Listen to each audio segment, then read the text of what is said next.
This is No BS Job Search Advice Radio, episode 2440. I'm Jeff Altman, the Big Game Hunter, and welcome. If you're someone who's been interested in a career in digital marketing, SEO, copywriting, there's a whole host of different careers that are digitally oriented that I cover in this interview with Brandon Leibowitz. Brandon owns such a firm, and he's been in this field for a long time, and he knows. So doesn't matter where you are in the world, this is a show for you if that's what your interest is. Hope you find this helpful and give it a great review wherever you listen to it. Watch it, because remember, on Spotify, it's a video podcast. And I'll just simply say, I hope you have a great weekend. I've got some great shows ahead for next week. And with that, let's get going. So my guest today is Brandon Leibowitz. Brandon runs and operates SEO optimizers, and he's done that since 2007. Ooh.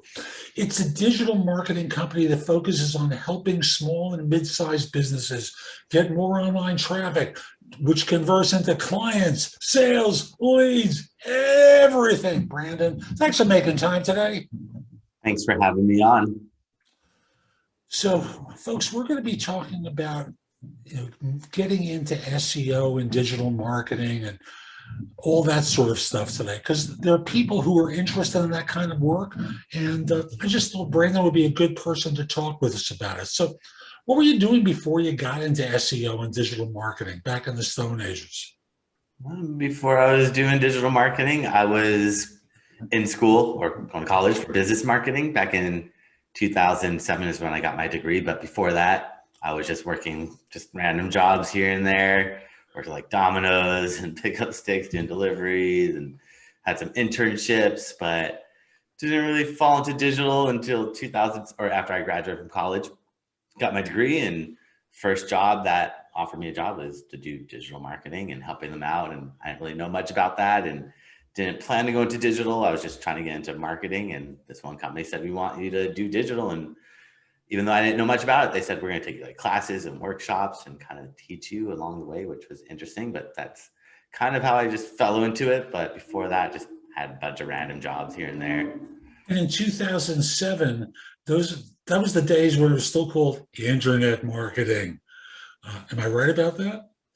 Mm-hmm. Yep, it was called internet marketing. Now it's digital, but back then was doing the internet marketing and helping them out with pretty much all aspects of their website, helping out with like email marketing, doing paid ads, doing social media, doing search engine optimization, doing like taking pictures of the products and writing product descriptions and kind of doing it all. And back then I just realized, I feel like everyone's gonna have a website in the future, and digital marketing or internet marketing, whatever you want to call it, back then was the future, and just kind of stuck with it and realized that SEO is a way to get free traffic. And that's really why I focused on SEO over the years. It's just, why spend money on Google ads when you could get up there for free organically?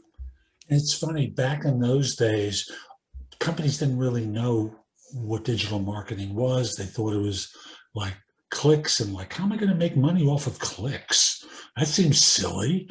And they didn't really understand it, as I recall, because I worked for a guy who didn't understand it. And I was the one who was more in the vanguard at that firm. But so they hired you to do marketing, and you've obviously been doing this for quite some time. When people are trying to break in now, like, what's their entry point for doing this? Is it a class? Is it something they do in school? Like, how do people get into this? That one is kind of up to each individual, because there's not really, I mean, there might be schools now that teach digital marketing, but there really aren't. I know there's third-party schools like General Assembly is kind of like a place where you can learn about digital marketing, where I teach classes there, but it's not like an official college. So I'm not sure if colleges, I'm sure they are teaching it, but with digital, it just, the thing is, there is no constant. There's always change. Every single day, every single hour, every single minute, things are changing. So if you're reading a textbook or trying to teach a course on it, the stuff that you're teaching might be relevant, but a lot of it might be outdated just because there's so much change that's going on. So it's kind of tough. And I just recommend just like reading up on blogs, on forums, watching YouTube videos. You could join Facebook groups, seem to be pretty good, but just make sure whatever you're reading or watching is from like couple years ago. Like anything older than maybe 5 years, it still might be relevant and accurate, but it might have changed. And there's just so much change that it's best just to try to find stuff that's recent. Go to like events, networking events if they have them. I know everything's a little weird right now, but trade shows or just trying to get out there and just hear other people's perspectives. Because the more you talk to other people about it, the better off you're going to be. If you're just watching stuff or just reading, but not trying to actually test and implement, you're not going to know what works and what doesn't work. And that's a big part, is really testing and seeing, does this work, or is this an outdated strategy that doesn't work anymore? That's interesting. So it's pretty much the Wild West in many respects. It's just a question of what someone will hire you to do. Yeah, for the most part, right now it's just, there's nothing official yet, but we'll have to see. Schools are kind of realizing that they need to teach this, but it's so tough. Like they teach social media and they're only focused on Instagram and Facebook, and they're missing out on TikTok. That's a huge audience right there. And it's tough to keep everything up to date with all the features that are being added or removed on these platforms and all the changes and things that are going on. So it's tough, especially with social changes all the time. Well, SEO too. I mean, Google's changing their algorithm every single day, but that's more behind the scenes that people don't really see it. But people see the changes that happens on social media, where Instagram copies TikTok and it implements Reels. I think that was like a year or two ago. Instagram copied Snapchat with their stories, and there's all these things that are just constantly changing, and new sites emerge and new sites kind of devolve, where Facebook's kind of on the decline. It's still there, but it's not as popular as it used to be a few years ago. The demographic is aged out, or is aging out, and no one cares about them anymore. It's their parents' social network. Yeah. So within the area of digital marketing, there are subsets within it, areas of expertise that fall under digital marketing. Could you lay out some of them, and then let's go a little bit deeper into what someone should know breaking into the field? Yep. So there's a bunch of different aspects. They could do social media is a really popular one, becoming a social media manager, whether you're posting on social media, you're scheduling content out on social media, you're creating the graphics and imagery or videos that are being shared on social, or you're running paid ads on social too. That's another way to go about it. I like the organic way, getting up there for free, just because why spend money on ads? The ads do work. It's just once you stop spending money on ads, you just disappear and you're gone. Whereas the organic, you stop doing the organic, you're still going to get that traction. You're still going to have that audience that you built up. Whereas the ads, you stop them, you're just gone. So those are pretty popular ones, is social media. I'm trying to just learn how to post content, how to write good captions, being like a copywriter, write or create a good visualization video, or good video or graphics. That also helps out. Mm-hmm. Another one would be, you could do email marketing, become like an email marketer. That's also a lot of copywriting, where you're trying to write good content or good subject lines to entice people to click on the email, because there's so much spam that goes out. It's tough to get people to open the emails. But once they open the email, then you got to hook them and keep them interested to actually want to do whatever your call to action is. If you want them to go to your website or watch a video or whatever it is, you got to make it compelling so they actually do that for you. There's also running like paid ads on Google, like doing Google ads, which is a really big one. Google ads encompasses like Gmail, YouTube, Google Display Network, which is Google banner ads, which is pretty much Google partnered with every website on the internet that runs ads. So if you want to run ads on CNN, Fox, Forbes, New York Times, LA Times, doesn't matter what website, any website that shows ads, Yahoo, they're all partnered with Google. So you run ads through Google and your ads will be shown everywhere. And that one is really important. I feel like not many people focus on Google. Everyone focuses on social media because it's all the hype, but Google is a lot better in terms of running ads, because people search on Google. Facebook and everything like that, social media, you're just interrupting people, hoping they're interested in your product or service, where they're not really searching, they're not looking. Whereas on Google, they're actually searching, or on YouTube, they're looking. So they have that intent behind it. Mm-hmm. So that's one I would say, try to maybe look into that. I do SEO, which is search engine optimization. That one is just ranking websites on Google. So trying to figure out how Google's algorithm works. And it's really a lot of content marketing, writing articles, press releases, blogging, and just getting as many other websites as possible to talk about you. Like with SEO, it's a lot of just building up trust, because Google doesn't trust anybody. And the way to build up trust with Google is by getting other websites to talk about you. the way to get other websites to talk about you is by blogging, writing articles, and just a lot of content marketing with that one. There's so much that you've already covered, and I know there's more, but I want to go into a little bit deeper on some of these classifications.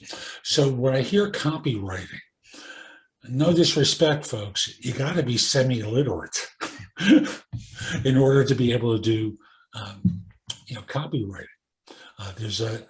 There are techniques that you have to learn along those lines. So if you don't like writing, this may not be for you. But if you do like writing, are there courses that people take? Are there trainers who train around copywriting that they can order a course from? Yeah, there's stuff out there. I don't know any specific ones, but definitely copywriting is so important. A lot of people kind of skip it over, saying, "Oh, I'll just throw some copy." Even on your website, you got to have good copywriting, like everywhere. All the content you put out there is reflecting your brand. So copywriting encompasses pretty much a lot. It's like if you're a good copywriter, you can find a job in a lot of different fields. It doesn't have to be doing paid ads or email marketing. You could do product descriptions. You could do billboards or banner ads or radio ads, commercials, all that stuff, because copywriting is such a really big one. And it's tough. It's tricky. Like, how do you write something that's captivating and unique and hooks people and keeps them interested, especially nowadays with attention spans being so short? I know there used to be a copywriter, and he used to train other marketers, a guy named Dan Kennedy. And Dan was like one of those old-time marketing guys. And a lot of his ideas still work. It's really interesting to see how the old stuff can work today in the new media. And I know there's another guy whose name escapes me right now, who's a classic copywriter, but it looked like you were about to say something. Sorry. Oh, no.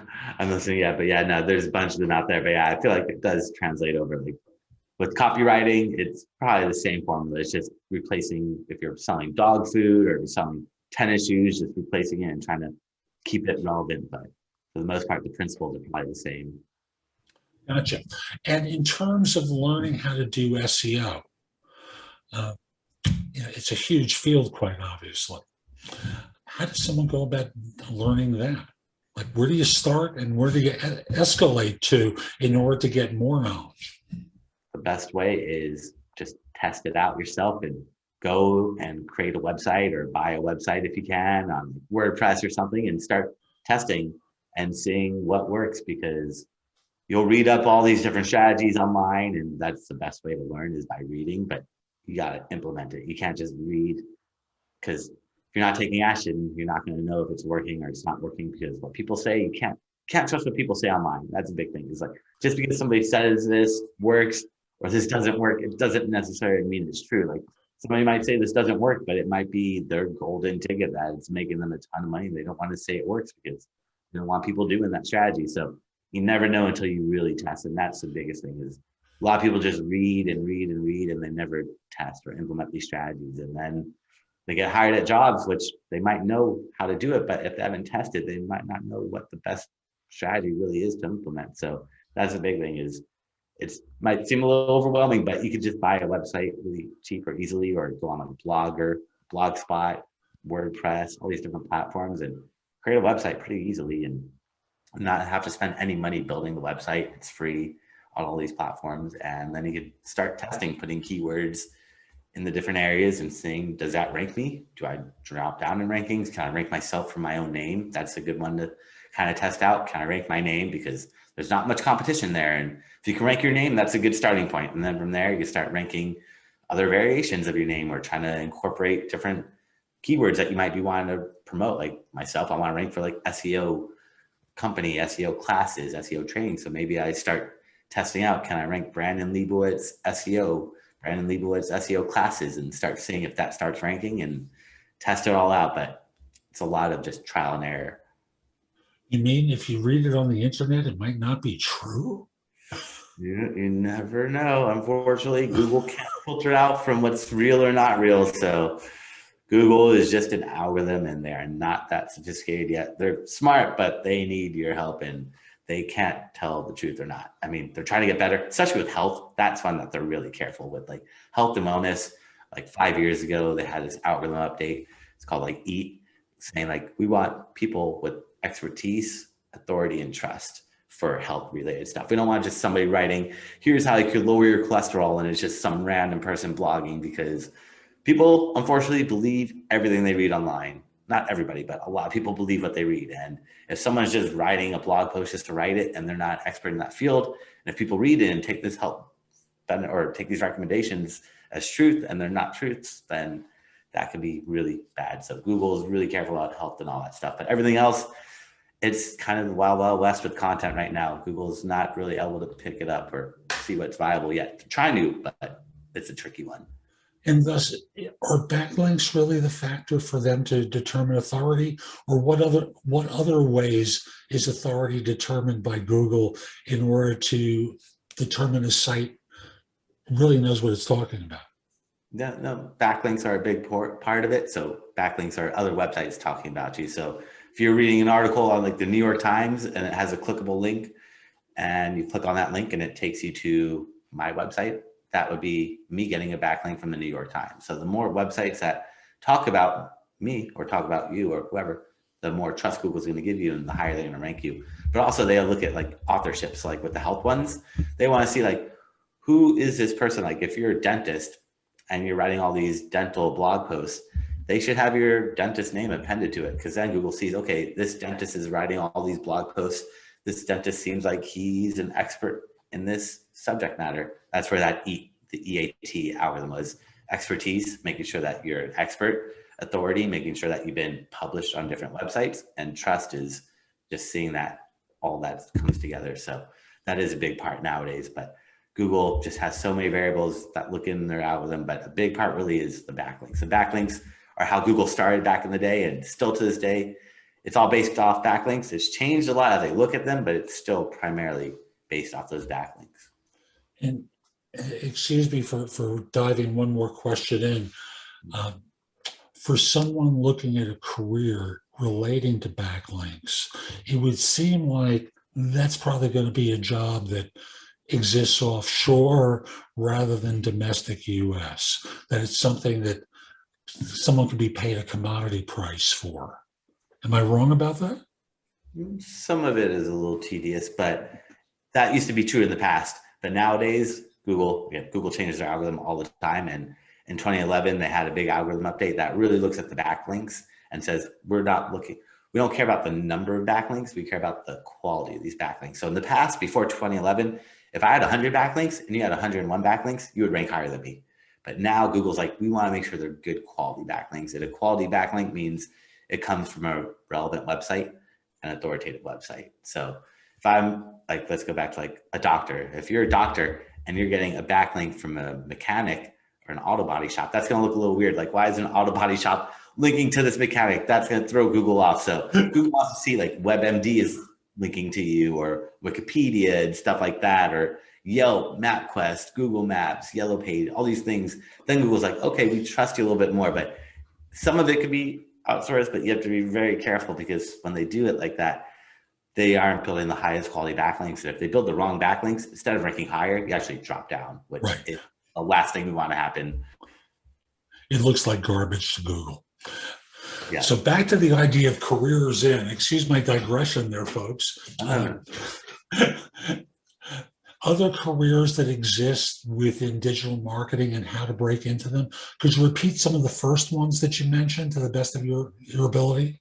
I feel like the most popular one is really social media. It's such a big one, but SEO seems to be huge nowadays. Like back when I first started doing SEO in 2007, nobody knew what it was. It was tough to get people to want to do SEO, but nowadays, especially the last like a year and a half, people realize like have to be online, because who knows what's going to happen offline. If everything shuts down and I can't sell online in like physical retail stores, I can have that presence online. So that's really, really ramped things up for SEO. And I feel like that's going to be a big one. Web design or web development, like building websites. It's also another one. If you want to learn how to build websites, you can start to learn how to program and learn coding and stuff like that, which I haven't really touched too much because it's a little tricky. And it changes all the time, but nowadays there's also like platforms that make it really easy. So you don't necessarily need to know too much coding, like WordPress, Shopify, Wix, Squarespace. So if you want to become a web developer, maybe you become an expert in WordPress and learn how to just build WordPress websites, or you become an expert in Shopify. And those two are the like the bigger platforms out there. WordPress and Shopify are like the really, really popular ones. So if you're trying to be a web developer, definitely learn coding. You have to learn like HTML and PHP, maybe JavaScript. Again, I'm not an expert in this area with the coding, so I'm not sure what coding languages you would necessarily need to know. It just depends on what you're trying to do, or even building apps. That one's really popular, like being an app developer. A lot of people want apps on their cell phones. So if you could create apps, that's great. That also requires coding. I'm not sure what programming languages. I know there's a few different ones that you can learn to build apps. So that might be something that people want to look at, but those are probably the bigger ones. Like email marketing, it's not that popular because not many people really talk about it, but email is the most powerful tool for business owners. If you have a business, you need to do email marketing, because look at how much spam you get every single day. Email works. Email is the most powerful form of marketing. Not many people talk about it because it's just so powerful. They don't want to tell you how good it is. It's tough to build an email list, but if you can somehow start capturing people's emails, that is going to be the most powerful tool you have for marketing. So the classic way of capturing an address is the notion of give something free to someone, of course, that has perceived value. They get added onto the list, and then you're messaging them regularly, because there's I'm using a vague term there, but there's regular marketing to them around products, services, additional information, so that this way they get to know, like, trust, respect, and want to buy from you. True? Yep, that is pretty much sums it all up. You got to offer something of value. You can't just have a pop-up saying, subscribe to my newsletter. Nobody's going to subscribe to your newsletter. They don't care about your newsletter. They want to get something for free. So if you're an e-commerce website selling a product, you could say, I'll give you 20% off or 10% off your first purchase if you give me your email address, which a lot of e-commerce ones do. That one's easy if you're an e-commerce website.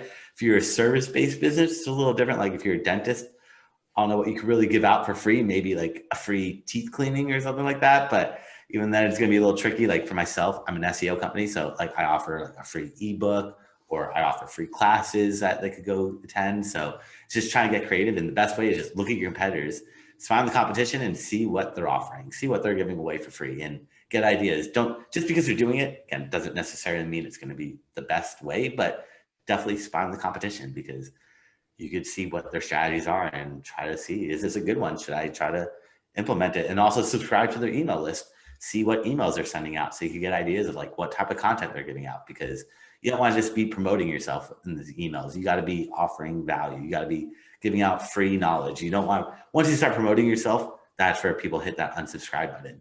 If you're giving out free content, free value, they're going to want to stay subscribed. If you're a dentist and you got like 7 tips to keep your teeth whiter at home, people are going to be like, okay, this is great, versus here's why I'm the best dentist. Nobody cares about that. So got to add value. The classic one with SEO is the SEO audits. Every day, there are 3 in my inbox when I come in the morning. Hey, we'll give you a free SEO audit, because there's a service that everyone buys from that delivers that for them. It takes no time, but they try to create value out of something they're already paying for. But so SEO is a huge area. Copywriting, not so good. Let me restate that. Copywriting is important, but it seems to be a subset for other things. Yeah. Thank you. You gave me the look that said, not quite. It's so good. It's a good one to learn, but it's tough to go specifically into copywriting. But copywriting just falls under pretty much all services, because people want good copywriters. If you're a good copywriter, people will definitely want to hire you, because you're going to add a lot of value. And then there's web design, which I know is not your expertise, but you mentioned developing WordPress sites, developing Shopify services.